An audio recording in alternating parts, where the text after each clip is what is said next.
Hello everyone, NCERT class 11 जो straight lines था इसका एक्सरसाइज 10.1 का क्वेश्चन नंबर 13 है आज आपके सामने। ठीक है, आपके सामने क्वेश्चन है if 3 points this and this lie on a line so that a by H plus B by के इक्वल टू 1। आपको पता होगा if 3 points lie on a line, ये एक लाइन है, इस पर कोई एक पॉइंट ए है, एक पॉइंट बी है और एक पॉइंट सी है। इसका कोऑर्डिनेट है एच 0, इसका कोऑर्डिनेट है ए बी और इसका कोऑर्डिनेट है आपका 0 के। तो आपको क्या सॉल्व करना है, शो करना है A by H plus B by के इक्वल टू 1। अगर 3 पॉइंट एक ही लाइन पर होता है, लाई करता है, तो इसका जो स्लोप है वो इक्वल टू होता है। यानी कि अगर ए बी का स्लोप m1 है और बी सी का स्लोप हमने m2 मान लिया, ठीक है, तो आपका m1 इक्वल टू m2 हो जाएगा। यानी स्लोप ऑफ ए बी जो है, स्लोप ऑफ ए बी आपका स्लोप ऑफ बी सी के बराबर होगा। कब? जब all the 3 points lie on a line और all the 3 points are collinear. ध्यान से देखिए, अब इस क्वेश्चन पे हम लोग क्या करते हैं। तो सबसे पहले हम स्लोप निकालते हैं। ठीक है, स्लोप निकालते हैं m1। तो स्लोप निकालने का फॉर्मूला क्या होता है, y2 minus y1 bye x2 minus x1। अब इस क्वेश्चन में हम लोग इसको अप्लाई करते हैं। तो m1 equal to y2 minus, चूंकि ये वाला जो है इसको हम लोग x1 y1 समझते हैं, इसको x2 y2 समझते हैं। तो y2 माइनस y1, ठीक है, यानी कि b, ठीक है, b minus 0 bye x2 minus x1 यानी a माइनस h। यहाँ से क्रॉस मल्टीप्लाई होगा तो होगा m1 into a minus h equal to b minus 0 यानी b। ठीक है, और आगे सॉल्व करेंगे तो m1, ठीक है, m1 आपका हो जाएगा b by a minus h, यानी कि एक स्लोप आपका ये पता चल गया। अब हम देखते हैं ये वाला स्लोप। ठीक है, स्लोप अब आपका स्लोप m2, फॉर्मूला वही होगा। ठीक है, y2 minus y1 bye x2 minus x1। तो यहाँ पर इसको हम लोग फिर, क्योंकि ये x2 y2 है तो इसको हम लोग x1 y1 मान लेंगे। ठीक है, तो फॉर्मूला लगाएंगे b minus k by x2 minus x1 यानी a माइनस 0। ये क्या है आपका m2 है। ठीक है, तो m2 बराबर हो जाएगा b minus k by a।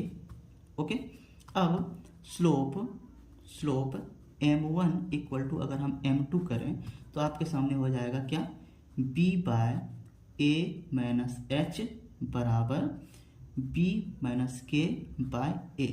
ठीक है, अब यहाँ से अगर हम क्रॉस मल्टीप्लाई करते हैं तो आपको मिलेगा ए b equal to a minus h into b minus के।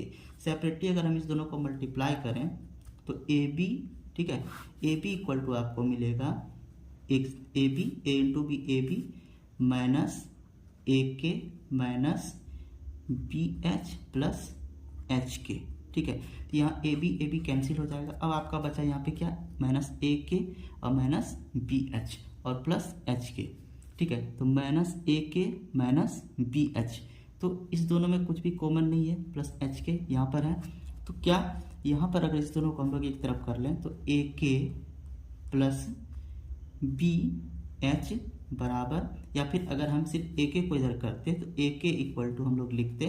ठीक है, बट फिर भी यहाँ पर नेगेटिव साइन है तो दोनों को ही अगर एक तरफ करें तो ए के प्लस बी के बराबर एच के हो जाएगा। ठीक है, ए के प्लस बी के बराबर एच के हो जाएगा। अब यहाँ से देखिए ए के प्लस ए के, ये रहा आपका ए के माइनस बी एच है, ये बी एच है। ठीक है, अब देखिए ध्यान से यहाँ पर, अब हम क्या करेंगे, यहाँ पर एच के है, ए के प्लस बी एच था, बी एच, ए के प्लस बी एच बराबर एच के। हमें क्या लाना था, राइट साइड में 1।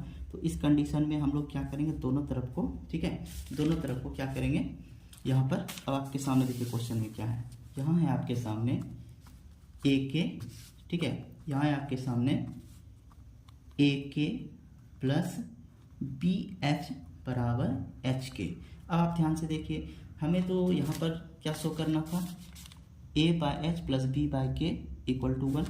तो हम क्या करेंगे, सब को डिवाइड करेंगे एच के से। इसको एक इक्वेशन मान लेते हैं, हम लोग लिखते हैं डिवाइडिंग, ठीक है, डिवाइडिंग इक्वेशन 1 बाय एच के। अगर हम इसको डिवाइड करें तो यहाँ हो जाएगा a k by h k plus b h by h k equal to h k by h k. तो के से कैंसिल हो जाएगा, यहाँ आपका एच के है, यहाँ एच एच ये कैंसिल हो जाएगा और ये हो जाएगा 1, यानी आपका होगा ए बाय एच प्लस, ठीक है, बी बाय के इक्वल टू 1। यानी कि आपको देखिए क्वेश्चन में आपको यही सॉल्व करना था, A by H plus B by के इक्वल टू 1, हमने किया A by H plus B by के इक्वल टू 1, हेंस प्रूव्ड।